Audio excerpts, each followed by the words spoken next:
born in a region of the United States known as Appalachia. It's an isolated region, and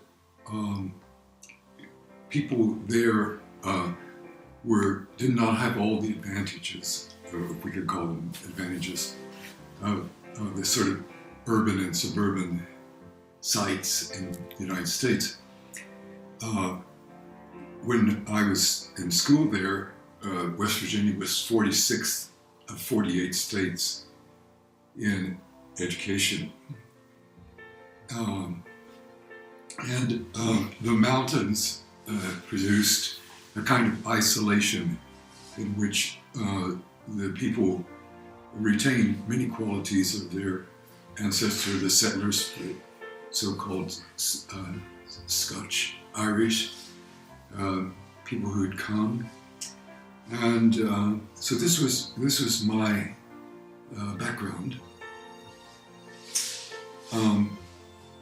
But in the midst of that, I think some dynamics started in me that were important for later. For one thing, I had a sort of spiritual yearning, and I also had a group experience, which you could call community.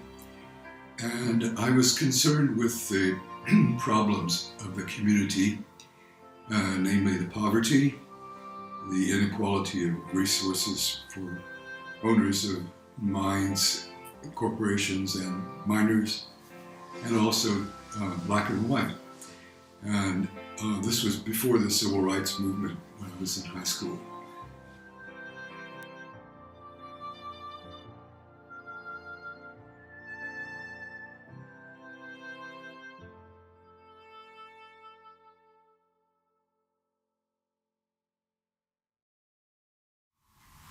Two or 3 years ago, I was here at a salon at Keiko's house, and a woman came, and she was the granddaughter of the discoverer of the nuclear reaction.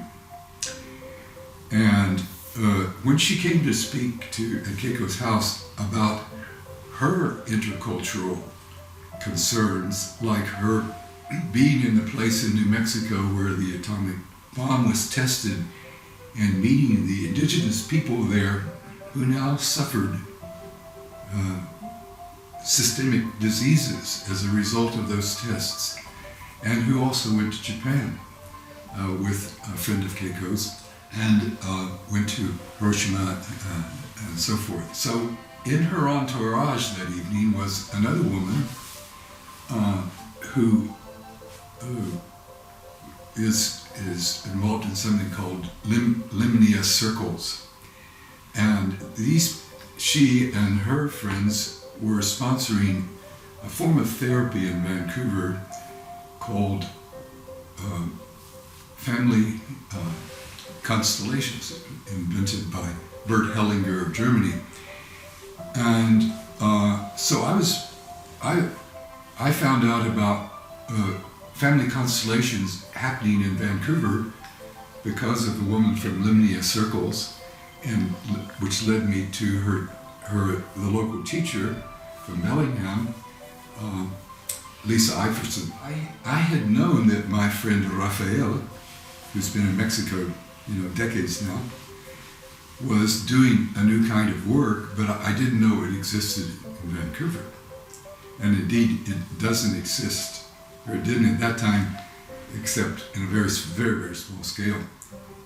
So the outcome of all that is that Rafael met Lisa, and they both blessed each other's work, and Rafael started giving workshops here, which meant that I could see him, but it also meant that I could be a part of something that he's kind of almost a world figure in himself, doing work all over Central America and Mexico and Europe and North America and so forth.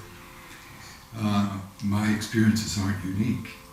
What I've described today was given the forward that I hoped it sparked memories in the listeners and the observers of experiences that they have had of connection and of significant people in their lives, and the synchronicity of meeting people that then turn out to be the determinative events of your life, you know.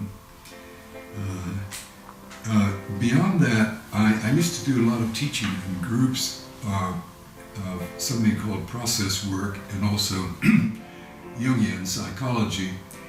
And in the groups, the people who were training to be therapists would observe work being done by, in this case, the leader, myself, and someone in the middle.